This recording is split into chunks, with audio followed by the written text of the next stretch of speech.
Welcome.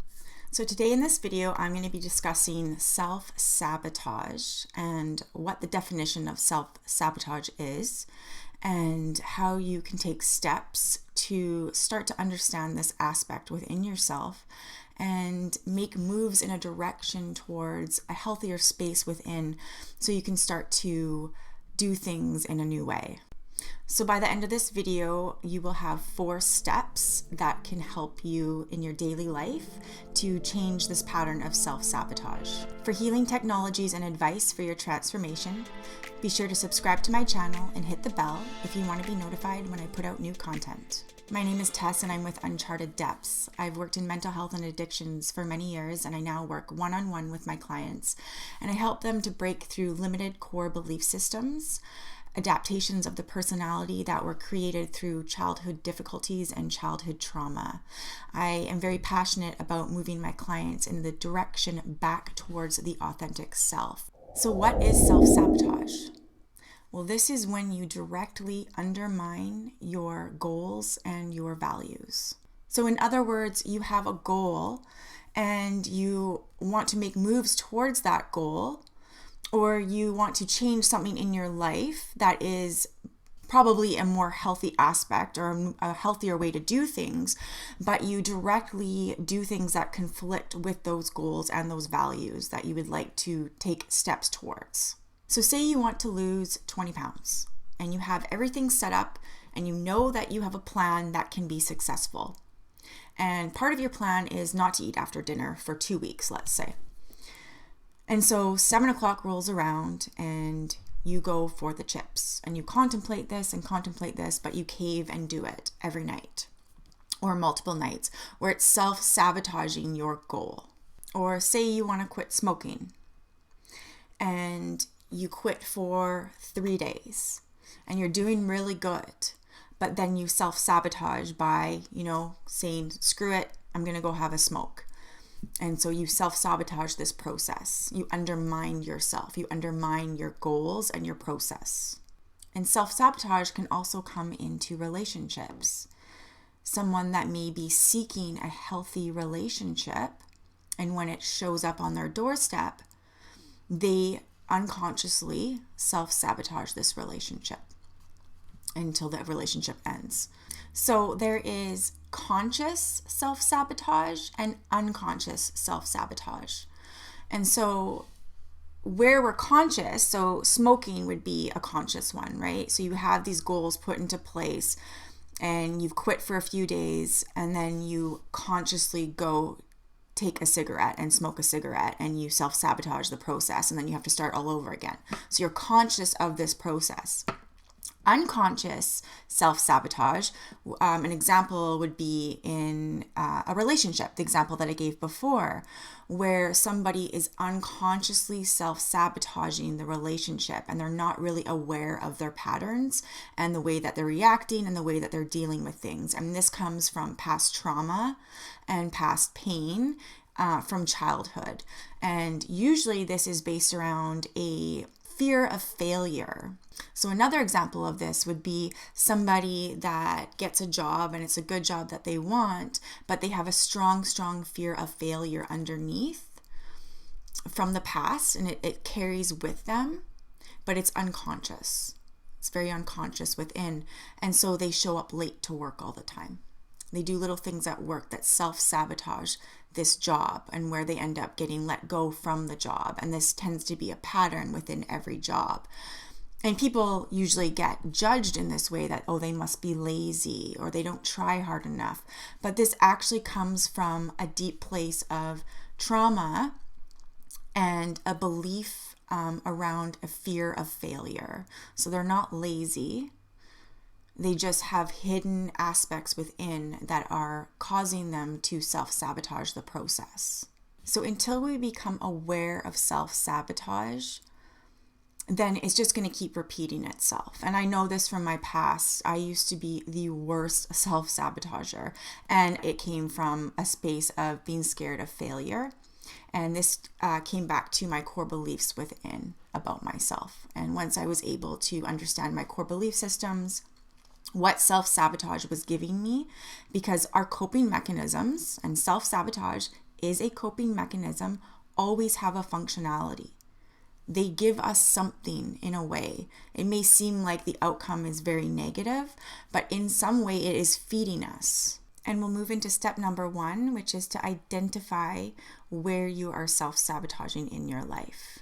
So first of all, I talked about unconscious and conscious self-sabotaging, and you need to be able to understand where this is happening in your life.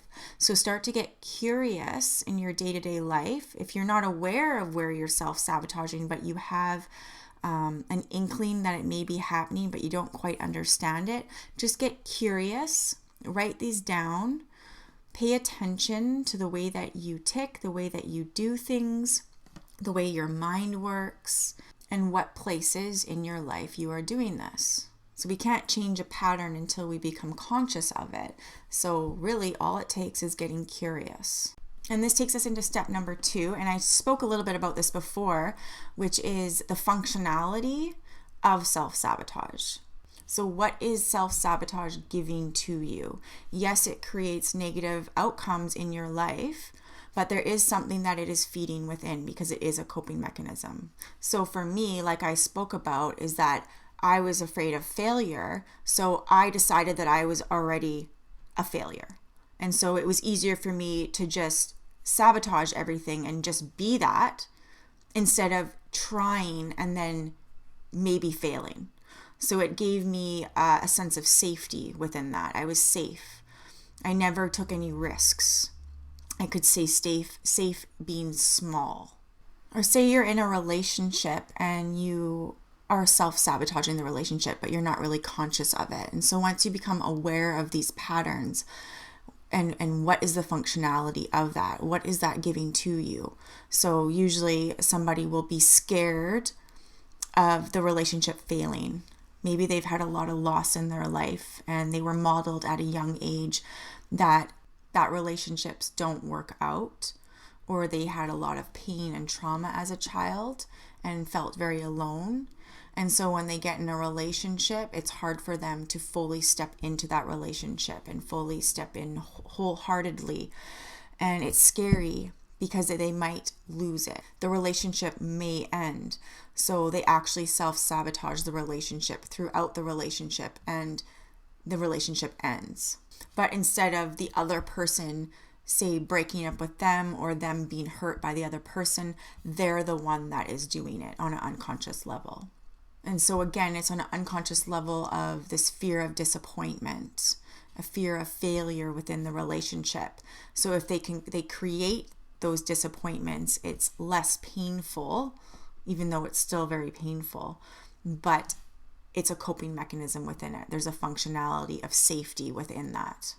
And so another aspect that I've noticed with my clients and even with myself is that if they've gone through a lot of disappointment in childhood and throughout their life, they always tend to go to the worst case scenario, that things will not work out. They have a belief that things will not work out for them. So self-sabotage comes in as a coping mechanism to deal with that. It's easier to see that nothing works out and sabotage those relationships, sabotage your goals out of this fear of it not working out. But the problem with this is that when we believe nothing will work out and we're constantly self-sabotaging, then really nothing is going to work out. So we're actually fulfilling that belief, right? So when we can start to change those beliefs and look at them in a different way and start to challenge those beliefs within, then we can start to change this coping mechanism of self-sabotage. And so now we'll move into step number 3, which is identifying the core belief system that is attached to self-sabotage as a coping mechanism. So the best way to do this is to look back and see where self-sabotage started in your life. How old were you? Try to go back as far as you can remember. So I'm going to give you an example. For myself, when I was younger, I did not fit into the school system and I was not very academic when I was in elementary school and high school. And elementary school, I really struggled with the work at hand, and I was in French immersion, so I was learning math in French immersion, and it was really hard for me, and I wasn't really getting the help that I needed. And so I created the belief system that I was stupid, or that I was dumb, or that I wasn't as good as the other children, and that there must be something wrong with me. So I carried this belief system throughout high school, where I wouldn't even do homework in high school, and I would self-sabotage. I wouldn't even try because I already believed that I was a failure, that I already couldn't do it. So what was the point of trying? So because of these core belief systems that I created, that's where self-sabotage as a coping mechanism is developed. Instead of trying and maybe failing, it's saying, no, I'm already a failure. I'm going to fail before I even start. So it's good to look at self-sabotage within yourself and what core belief systems are attached to this. Get really curious within and see how you feel around self-sabotage. What are the reasons you do this? Is there a lack of belief in yourself? Are you giving your power away? Do you feel small within? Do you not feel good enough? Do you not feel important? So really start to recognize what these aspects are and what is attached to this coping mechanism of self-sabotage. And we'll move into step number 4, which is bring compassion to yourself. Now that you've seen the functionality of why you self-sabotage, you can start to understand yourself better. Bring in some compassion, because this comes from difficult situations and trauma and things that you went through as a child, where you created these negative or limited core belief systems about yourself. People get judged a lot for self-sabotage, but it's really not understood in the way that sheds light on this aspect in a correct way. This comes from loss, being disappointed, being hurt. It comes from a place of pain.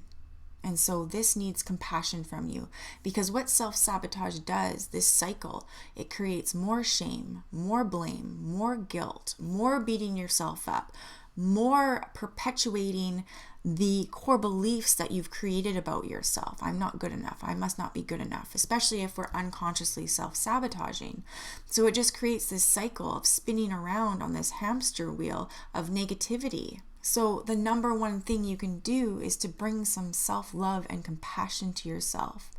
You develop this as a coping mechanism to cope, to be able to survive in the world, to be able to deal with the world.